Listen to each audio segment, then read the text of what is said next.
Hello, everybody. This is about 15 minutes, less than 15 minutes of a little talk I gave to Tangible Ireland last night, the 6th of January 2022. I had a bit of a problem last night with it, but I think I've sorted out my little problem on it. Anyway, the title for it is Howth, Bin Éidir, Éidir's Peak, from 819 AD. And I put it in case we forget, so because we got to remember the history of the area. It was invaded by the Norse Vikings in 819. Some boyos they were. Look at the lovely ships they had. Great seamen in those days. Howth is a village and outer suburb of Dublin. The district as a whole occupies the greater part of the peninsula of Howth Head, which forms the northern boundary of Dublin Bay and includes the island of Ireland's Eye. The whole headland holds multiple natural protection designations. That's just a slide of showing the area. That's Howth, and the piece of land joining Howth to the mainland more or less is called Sutton. So if you're going from Dublin, you would go out through Sutton into Howth, into the headland on it. And just off it there is Ireland's Eye to the left a little bit, and then you have the entrance into Dublin Port.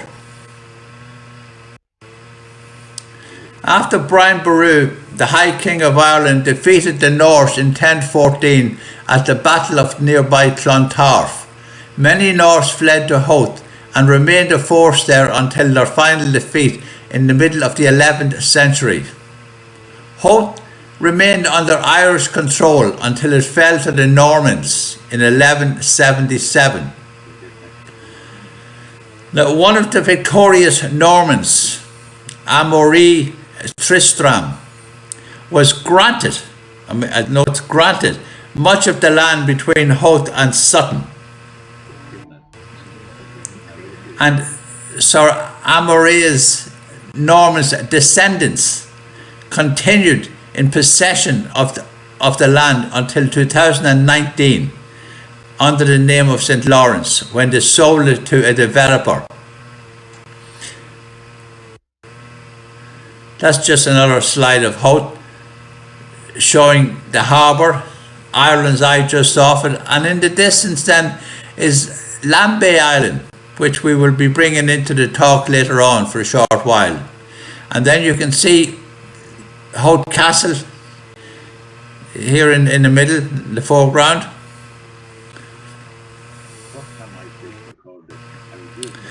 This is the Howth Castle. The castle is on the right hand side, and then the house was built onto it and so forth on it. But it's been owned by the St. Lawrence family since 1177, when it was granted to them by the Normans. Very affluent place altogether, and the contents were all sold at an auction recently, only last year, a big auction. And we know for a fact that the Irish Museum, National Museum, bought a number of the items, but we're not too sure exactly which ones. There were some very, very famous items there, and we thought the family might have donated them to the local communities, but no, it didn't work out that way. This is the gates into Howth Castle or Howth House. Nice story coming up now. The abduction of the heir of Howth by Grace O'Malley, the Irish pirate queen from Mayo, is the best known tale associated with the house. The tradition has it that in around 1575, while Grace was returning from a visit to Queen Elizabeth in England, Grace landed at Howth and proceeded to the castle, hoping to be admitted to dine with Lord Howth and to obtain supplies for her foreign voyage back to Mayo. However, she found the gates of the castle closed against her. This she felt was a breach of the ancient Irish tradition of hospitality. This is Grace. Some lady she was. Great story just of Grace alone, which we won't go into tonight. Later on, the young heir to Lord Howth was taken to the shore to see Grace's ship in the harbour area. She abducted him and took him back to Mayo. He was returned on the promise that the gates be never closed at the dinner hour and a place laid at the table for the unexpected guest. And to the best of our knowledge, up to recent times, the extra place was laid. Nice story. On Ireland's Eye, the remains of the old church of St. Nesson. It functioned as a church for Howth until 1235, when it was replaced by the church of St. Mary's Abbey on the mainland. Also on the island is a Mortal Tower. It was built in 1804.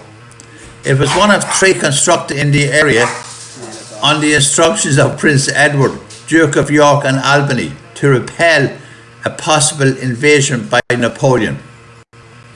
It hosted two 24-pound guns, which were never ever fired. And apologies if you can hear my dog barking in the background. This is the old St. Mary's Abbey. The first recorded church in Howth was in 1042. And it has a lot of history. The graveyard has got a lot of history about it as well. And the current church, that's the current church. Excuse me. The current church is a fine structure. This is just a chart of Dublin Bay. You have the entrance into Dublin Port here on the left, and right down the bottom of it is Dunleary, which at that time was called Kingstown. And up at the top you can see Howth Peninsula with Ireland's Eye just off it, and that arrow points to the location of my house where I live now. Well, at the moment I'm living with my partner down in Boyle in Roscommon with the COVID situation on it, but that's I've been living in Dublin now for a long time there. Another tower built in the area it hosts the old hurdy-gurdy museum of vintage radio. Folks, they have some lovely exhibits of real radio equipment from days gone by, and if you're ever in the area you should go in and have a look at it. Well worth a visit. The Bailey Lighthouse, there was a first lighthouse to be built was in 1667, and then it was moved, it was higher up the headland, and then it's been moved down to this point in 1811, and in 1996 the lighthouse was automated. It was, I think, the last lighthouse around Ireland to be automated. They're all, of course, automated now. And the most notable wreck in the area was the tragedy of the Queen Victoria in 1853, in which over 80 passengers and crew died. And as a result of this tragedy, a fog bell was installed in the lighthouse, because up to that there was no way of warning ships in the fog. So that's when the first one was fitted after the wreck in 1853 of the Queen Victoria.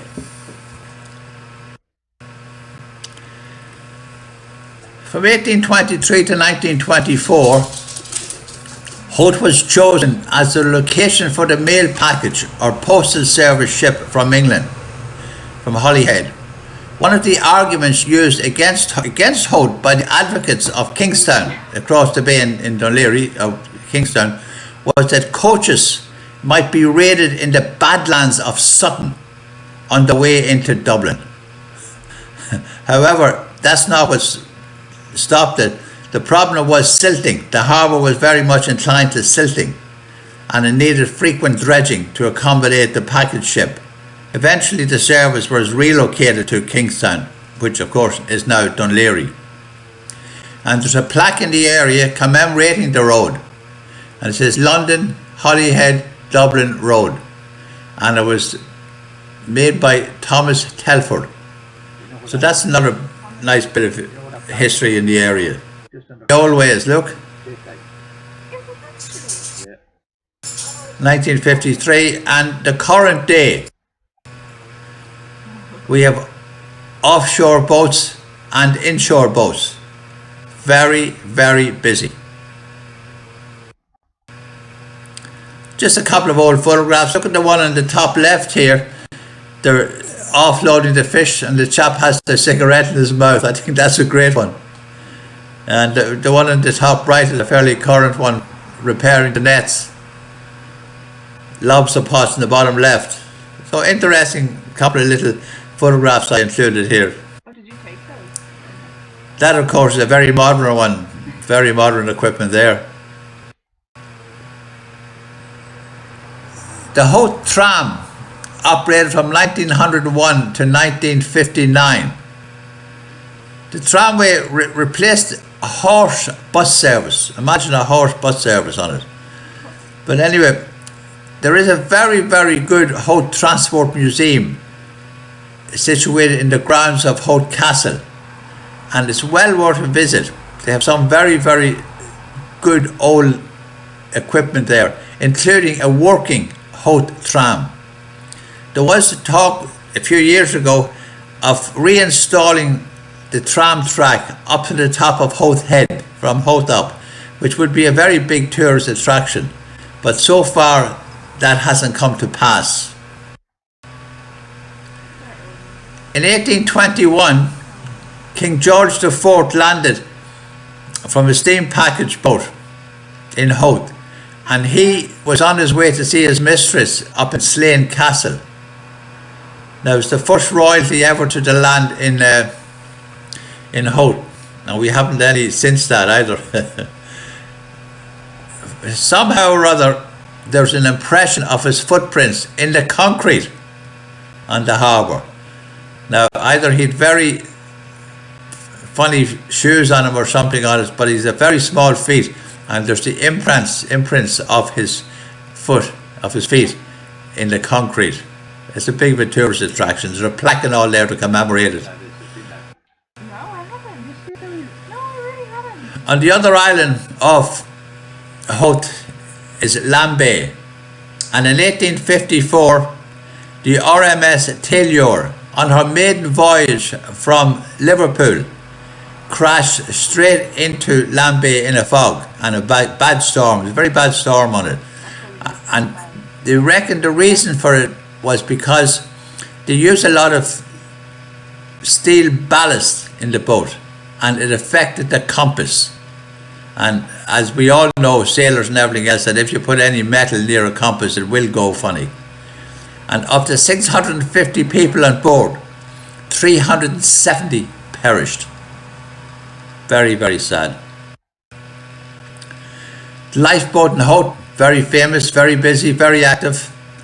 For nearly 190 years, an all-weather lifeboat has launched into Dublin Bay from Howth, and the crews have been honoured with 20 awards of gallantry. Today the station operates both a Trent-class lifeboat and an inshore D-class lifeboat. Sailing, very, very popular in Howth. All sorts of sailing on it. The ones on the top left there are two Howth 17 footers, and the first was built in 1898, and some of those original boats are still racing at the moment on it. Lovely, lovely boats. And on the right there you have racers. They'd be all very serious stuff, like I was very, very serious in racing. Bottom left is the start of a race from the committee boat, and then the bottom right here is some juniors coming in after being out training. It's a great place for training young people to go sailing, and it's very, very popular indeed. Another famous sailing boat that arrived into Howth was the Asgard. Molly and Erskine Childers, that's Molly Childers and Erskine Childers, boat the Asgard. This is Asgard is down here in the bottom left picture. The one on the right with the guns and that, the ladies lower down is Molly Childers. And they brought the first load of guns into Ireland that were to be used in the 1916 Easter Rising. Now, I have done a lot of research on this, on the Asgard from start to finish, and I give talks throughout the country on the whole thing. And the Asgard is now conserved, not restored, but conserved in the National Museum in Collins Barracks. And I'm honoured to say that 7 of us as volunteers completed the boat when the museum ran out of money and the professional shipwrights had to be told we can't do any more. And we volunteers did all the above deck work, the mast, the boom, the rigging, the whole lot on it. And we brought it down and we fitted it to the boat. Very, very proud 7 volunteers to have been involved in such a project. Another famous boat in Howth is owned by a man who, with his late wife, are the only couple in the 127 years history of Howth Yacht Club who departed Howth and circumnavigated the world in their own boat, proudly flying the club's flag. I have no idea. Now, folks, I don't know, but would you have any idea at all who that brave couple might have been? Let me guess. Just think about it. Anyway, I won't leave it. I'll go on and tell you who the brave couple were. Pat and Olivia Murphy, who did a 9-year circumnavigation. They set off on a planned 4 or 5 year circumnavigation and managed to stretch it to just over 9 years. This is a photograph of the boat Aldebaran in the Caribbean and near Beckwith. And there's another couple, Michael and Mary Kelly, came out and joined us for 2 weeks, flew out. This is my late wife Olivia. And folks, I am the only person left of that quartet. These 3 people have all passed away. And that's life, unfortunately. That's a slide showing Howth Harbour in the winter time. How do I know it's winter time? Because there are no boats anchored in the harbour here, just inside the entrance on the left hand side. In the summertime, that would be packed with boats on moorings, both from Howth Yacht Club and from the local club, Howth Boat Sailing Club. And the fishing harbour is empty now at the moment as well, so it was obviously good weather and they were all out fishing. There's a nice monument on the seafront dedicated to Howth sailors and fishermen who lost their lives at sea. Sad, quite a lot of names on it. What? We need a museum in Howth. Sorry about the noise of the traffic in the background there. We need a museum to record the maritime history, the land history, and to record the written and spoken words of the history. We need it all in one place for the current generations now that we're here now, and indeed for future generations. This is the Mariners' Hall that I spoke about earlier on, and the Department of Marine have done a big renovation job on it. The whole roof had to be taken out and changed because of asbestos in the roof, and we were hoping to get this for our museum, but unfortunately when it was completed it went out for open tender with a price of 52,000 rent a year, and to do the work inside as well would have cost a lot of stuff, so we couldn't afford it, and it was bought by a commercial concern, or rather leased by a commercial concern. Folks far and wide, I've come to the end of my short history of some of the interesting historical happenings over many centuries in Howth. Sorry it's so short, but maybe another time we can go into more detail on it. And if you want to make contact with me and let me know what you thought of this, why not send me an email? It's Pat and Olivia at hotmail.com. That's spelled PATANDOLIVIA at hotmail.com. And it's all lowercase. So, folks, thank you very much for listening, and I hope you enjoyed this little piece I'm after doing. Bye. That was really good. It was really interesting.